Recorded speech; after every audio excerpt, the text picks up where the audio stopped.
administrator ng Eco Park. Administrator. Alam niyo ba yung history ng park? Itong park? Yes. Sige. Okay. Sige. Actually, ang Lamesa Eco Park ay maliit na bahagi lang ng isa pang mas malaking proyekto. Ito yung tinatawag natin na Save Lamesa Watershed Project. Okay? So importante ang Lamesa Watershed lalo sa Metro Manila kasi dito nanggagaling ang tubig inumin pang araw-araw ng 12 million residents ng Metro Manila. Okay. So ngayon, ang Lamesa Watershed ay 2,700 hectares. Ganun siya kalaki. 700 hectares nito yung tubig. Yan yung, umakyat ba kayo doon sa hagdan? O, nakita nyo? Yun, yan yung lake, yan yung reservoir, 700 hectares yan. Tapos yung, makikita nyo maraming puno doon sa dulo, di ba? Yun yung forest, no? Kasi, ang isang importante pag may watershed ka, dapat may nakapaligid na gubat dyan na punong-puno ng puno, no? Kasi, bakit? Pag wala kang puno, ang mangyayari niyan, Landslide. hindi, yun, ang soil erosion magiging masyadong malakas. So ibig sabihin yung lupa hahalok sa tubig, magiging putik, magiging madumi yung tubig mo, no? At saka pag wala kang puno, wala kang mga ugat ng puno na hinihigop yung tubig and it will keep it from overflowing and flooding the rivers, no? So ganun ka-importante na pag may watershed ka, meron kang surrounding forest, kagaya nung mamaya yung scale model na makita nyo dyan, yan yung watershed mismo, no? So, yung nakapaligid na gubat dyan is 2,000 hectares kalaki, no? Ngayon, so bakit importante ang Lamesa Watershed sa Metro Manila? Bukod sa nagpo-provide siya ng malinis na tubig, marami siyang puno, so ano nangyayari? Di ba ang puno, ang ini-inhale niyan is carbon dioxide. Ang ine-exhale niya is oxygen. Tayo namang humans, baliktad. We inhale oxygen, we exhale carbon dioxide. So bukod sa malinis na tubig, ang Lamesa Watershed provides clean air. Ang Lamesa Watershed, yung lupa na yan is owned by MWSS. It's a government agency. Tinayo yan noong mga 1950s ng mga Amerikano. So, yung boss namin sa ABS-CBN Foundation Bantay Kalikasan, si Miss Gina Lopez, who is a very staunch advocate for the environment, nung bumisita siya dyan, na-alarma siya na kasi milyon-milyon ang magsasuffer kung hayaang mamatay na lang ang lamesa. So tinayo niya yung Bantay Kalikasan at nakipag-partner siya sa MWSS at saka sa Quezon City Government para buhayin ulit ang watershed. So tinayo namin yung Save Lamesa Watershed Project, no? Ngayon, ang unang phase ng proyektong ito syempre is reforestation. Nag-reforest kami dun sa mga areas na nakalbo na itong 1,500 hectares.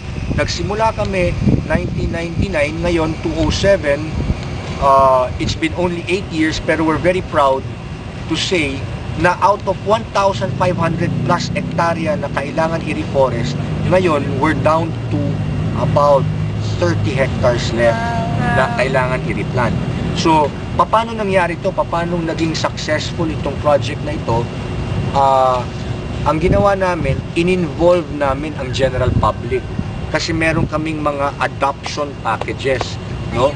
Yung adopt a tree, adopt a hectare, protect a tree, protect a hectare, no?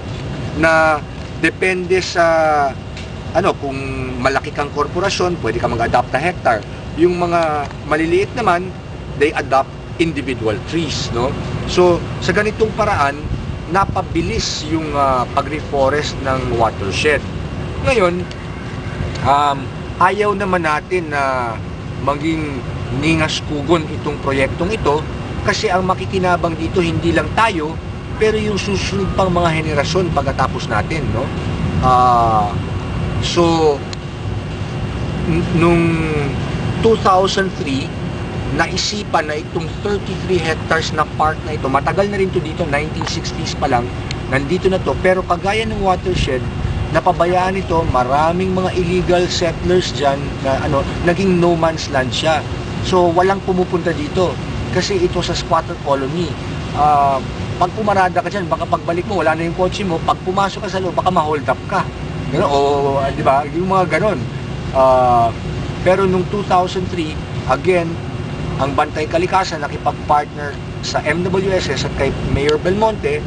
Tapos inayos namin, ibinalik namin sa dati itong park, dinagdagan namin ng konti, tapos inopen namin sa public lahat ng revenues na na-generate dito sa Eco Park ay bumabalik sa continuous preservation and protection ng watershed. So, masasabi natin na ang Eco Park ay talagang yung tunay na ekoturismo kasi ang kinikita namin dito talagang bumabalik sa environment. Wow. So ano po yung mga best sites dito sa park? Napakadami. Because yun nga, ang isang sinusubukan namin gawin dito ay unang-una, bigyan kayong mga estudyante ng venue kung saan nyo ma-experience ang nature, ang forest na hindi na kayo kailangan lumayo. Kagaya dati, matagal na, dahil sa laki ng problema natin sa environment, may global warming tayo, may climate change tayo, nasa agenda naman yan, nasa curriculum naman yan ng halos lahat ng level sa eskwelahan, mula sa preschool, meron na yan, elementary, high school, college, yung environment. Pero dito sa Metro Manila, sa classroom na lang yan napapag-usapan. Kung gusto mong ma-experience ito, kailangan pang pumunta sa Batangas o sa Subic. Ngayon, because of Eco Park, dito lang sa Metro Manila, sa Quezon City lang, pwede nyo nang ma-experience ito. So dito, anong makikita nyo dito? Mga activities, mga attractions na hindi na kayo na kailangan lumayo. Like for example, yung super ferry boating lagoon natin dyan, dati-rate, para maka-experience ka ng paddle boat ride, you have to go all the way to Burnham Park in Baguio. Ngayon, meron na dito. Tapos meron tayo dyan, yung saltwater swimming pool.